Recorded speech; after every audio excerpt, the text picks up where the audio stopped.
시청자 여러분 안녕하십니까? 황셰프의 요리 교시입니다. 이 요식업계에서 선입견만큼 심각한 건 없습니다. 특급 호텔의 요리는 당연히 끝내주게 맛있겠지 생각하는데 사실 일반 식당들과 크게 차이가 없는 경우도 많습니다.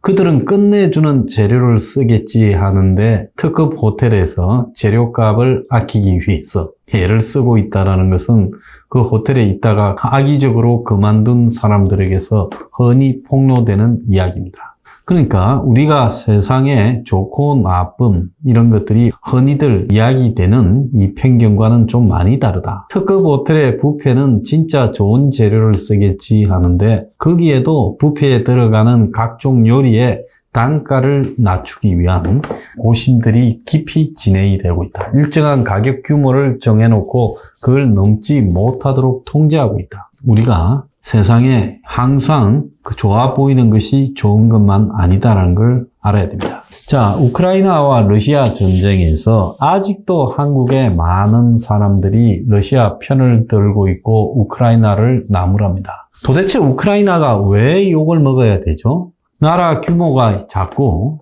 그리고 나라에 이 부유하지 못한 그런 사정들이 누적되고 그 나라의 정치가 후진적이면 욕을 먹어야 됩니까? 전 세계에서요? 그렇지 않지요. 나라마다 사정이 다를 수가 있습니다. 우크라이나라는 나라는요, 한 250년 만에 러시아에서 제대로 처음 독립한 거예요. 그러면 저런 나라가 자기 정체성을 확립해가는 과정에서 뭐 다른 지금 민주주의의 전통이 긴 유럽 나라처럼 행동하지 못하고 또 저런 나라에 자원이 많아도 그 자원을 효율적으로 분배해서 국가의 경제 성장에 쓰지 못하는 부분들은 충분히 있을 수 있지요. 그런데 우크라이나를 나무라고 정치적 후진성, 부패 등을 나무라면서 러시아가 우크라이나에게 침공한 것은 우크라이나 탓이라고 이야기하는 정신 나간 사람들이 한국에 많이 있습니다. 좌파라서 그런 게 아니라 숙고를 자처하는 사람 중에서도 이런 사람들이 많아요. 그리고는 우크라이나를 냉소적으로 비판을 합니다. 우크라이나라고 다 잘할 수 있겠어요? 이번 전쟁을 대응하는데도 실수가 많지요.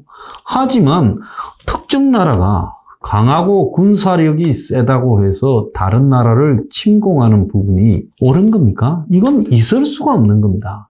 그래서 그런 관점에서 이 사안을 바라봐야지요. 그것 말고 뭐 우리가 러시아나 우크라이나나 이해관계가 있겠습니까? 제가 러시아가 우크라이나 침공해서 들어가기는 쉬워도 빠져나오지를 못할 것이다. 푸틴의 무덤이 될 것이라고 했죠. 근데 저 전쟁이 2월 24일 시작했습니다. 7월 24일이 5달이고 150일이죠. 지금 5달하고도 한 15일이 됐습니다. 그러니까 조금만 더 지나면 이 전쟁이 6달이 됩니다. 자, 이렇게 되는 동안에 러시아가 저렇게 빌빌 싸면서 많은 피해를 겪고 있다면 상대적으로 봤을 때 이 전쟁이 현재까지 우크라이나가 이긴 겁니까? 러시아가 이긴 겁니까? 러시아가 우크라이나 땅을 공격자로서 국토의 20% 조금 못 되는 부분을 점령하고 있지만 전체적으로 보면 우크라이나는 러시아의 상대가 되지 못하고 그냥 며칠 버티다가 무너질 거라고 봤는데 지금 165일을 버티고 있다면 이제 이 전쟁은 러시아가 조속히 결말 짓지 못할 것이다라는 것을 다 알 수 있지 않습니까? 자, 지금 우크라이나 전쟁을 냉소적이면서 객관적으로 바라보는 사람은 독일 사람들일 겁니다. 영국은 처음부터 우크라이나 편에 서서 러시아가 어려움을 겪게 될 것이다라고 계속 국방부 공식 정보 분석을 통해 발표해 왔지만은 독일은 매우 냉소적으로 우크라이나가 사고를 쳐서 유럽에다가 그냥 피해를 끼치고 있다. 러시아의 가스와 오일 가격을 높이고 있고 그리고 지원해달라고 매달리고 있고 그래서 귀찮아서 참 남보기가 그래서 지원해 주지만은 지원해 주니 저 전쟁을 언제까지 끌고 가려는지 알 수가 없다. 이쯤에서 우크라이나가 그만하고 그냥 푸틴한테 항복하는 형식의 무릎을 꿇고 전쟁을 휴전하는 것이 좋다. 이런 이야기를 프랑스 대통령이 마크롱조차 하고 있지 않습니까? 푸틴의 자존심을 꺾으려고 해서는 안 된다. 이게 얼마나 못된 이야기입니까? 그러니까 젤렌스키가 마크롱을 대놓고 비판을 했죠. 푸틴이 뭐라고요? 남의 나라를 침략한 침략자의 자존심을 꺾으려고 해서는 안 된다요? 이게 말이 되는 이야기입니까? 그런데 제일 시크하고 비판적인 독일 사람들이 독일의 군사 전문가가 인터뷰를 통해서 우크라이나가 지금 해외 지원을 통해서 힘을 얻었고 러시아가 전쟁에 크게 고전을 하면서 역전 가능성이 대두되었다라고 말을 하고 있습니다. 독일의 공영 방송 도이치 벨레의 니코 랑케 독일 기민당 의원이자 국방장관 보좌관을 했던 사람이 인터뷰를 했어요. 그래서 독일 슈투트가르트에 있는 미군 기지에서 우크라이나에 제공되고 있는 해외 무기들을 컨트롤하고 있는데 미국의 하이마스가 가고 또 독일의 이 판체 고이테스 자주포가 가기 시작하고 하면서 이제 50개국의 무기가 우크라이나에 지원되기 시작하면서 제대로 된 무기 지원이 이 전쟁의 동태를 바꾸고 있다. 지금 그런 이야기가 나오고 있어요. 요 며칠간에는 우크라이나가 이야기하면 러시아가 우크라이나의 말에 대해서 반응을 보이는 행태로 가고 있는데 지금까지는 러시아가 무슨 소리를 하면 우크라이나인이 발끈하면서 이 반응을 보였던 것과 반대 방향으로 가고 있고 이것은 누가 우세한가를 보여주는 것이다. 최근에 우크라이나가 몇 주간에 헤르손, 자포리자 등 남부 점령지에 대해서 반격을 지금 해가고 있죠. 그래서 드니프르강 서북 쪽에 있는 헤르손 지역의 러시아 군대가 뒤쪽 드니프르강 교량이 다 파괴되면서 고립됐다라는 이야기도 나오고 있습니다. 그래서 남부 지역에서의 전쟁은 좀 다른 양상으로 진행이 되고 있는 것 같다. 그래서 우크라이나인들이 총을 가지고 러시아에 대응하는 이 빨치산 전투를 하고 있고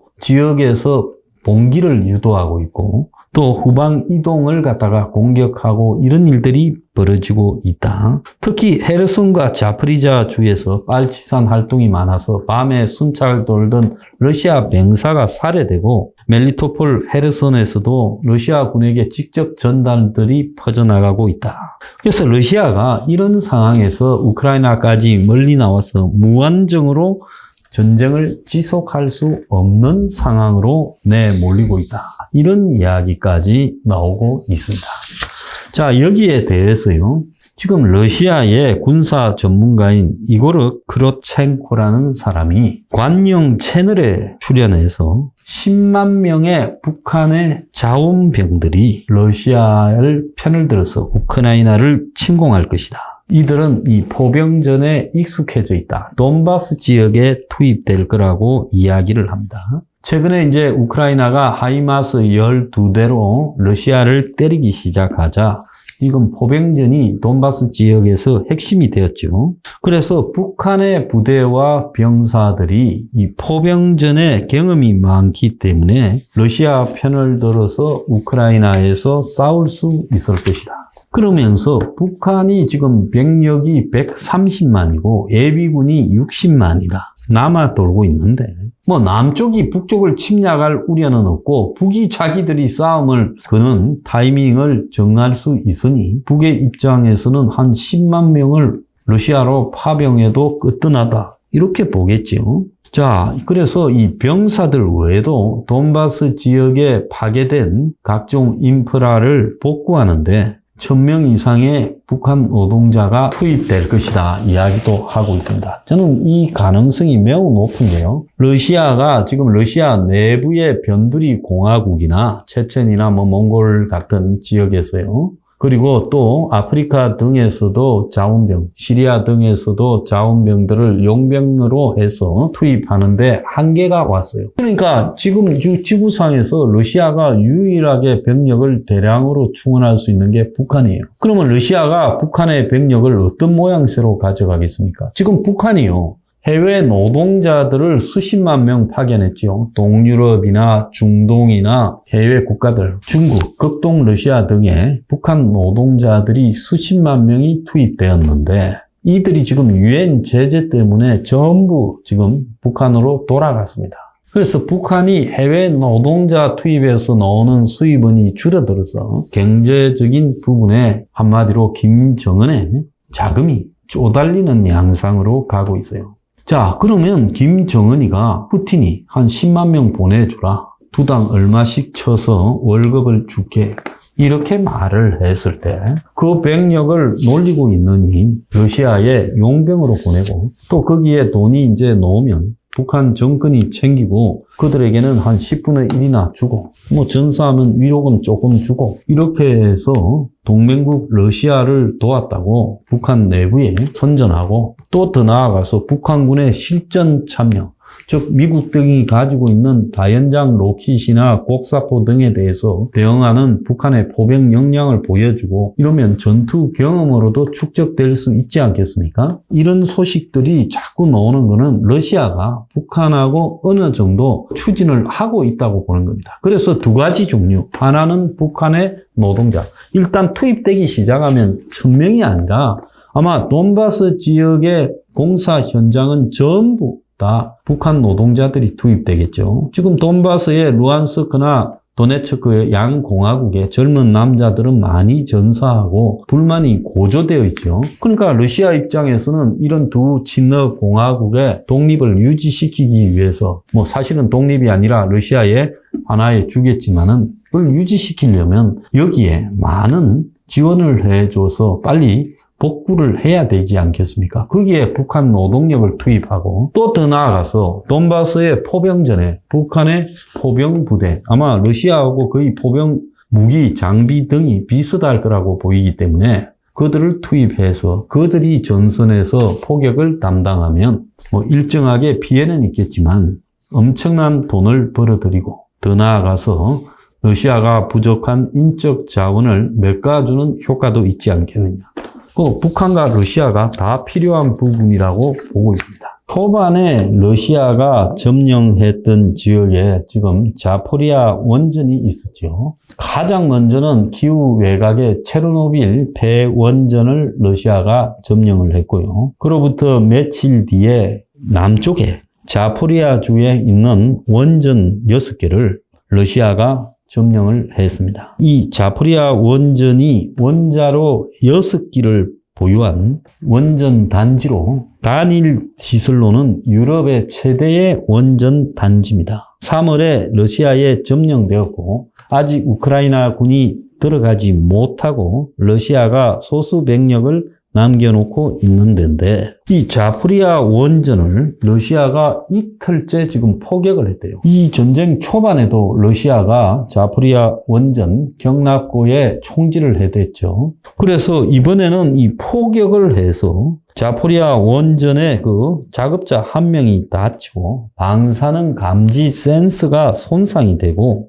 또 원전의 저장시설 부지를 집중 공격했는데 사용 후 나오는 이 폐우라늄 연료봉을 담은 컨테이너가 야외에 보관되어 있었는데 이 시설과 또 방사능 유출 감시 센서를 공격했다는 거예요. 자, 그래 놓고는 우크라이나 군의 하이마스가 이 시설을 공격했다고 또 해당 지역을 통치하는 러시아 앞잡이 정부가 또 발표를 했어요. 왜 러시아는 이 원전에다가 장난을 칠까요? 협박이죠. 우크라이나 원전이 고장이 나면 이 자포리아에 결국은 그 원전 피해가 서유럽으로 흘러 들어가서 체르노빌 때처럼 서유럽이 유럽산 곡물도 못 먹고 또 유럽산 가축 그리고 우유조차도 먹지 못하는 시대적 재앙이 나올 거니까 앞으로 우크라이나를 돕지 마라 하는 협박을 원전 공격으로서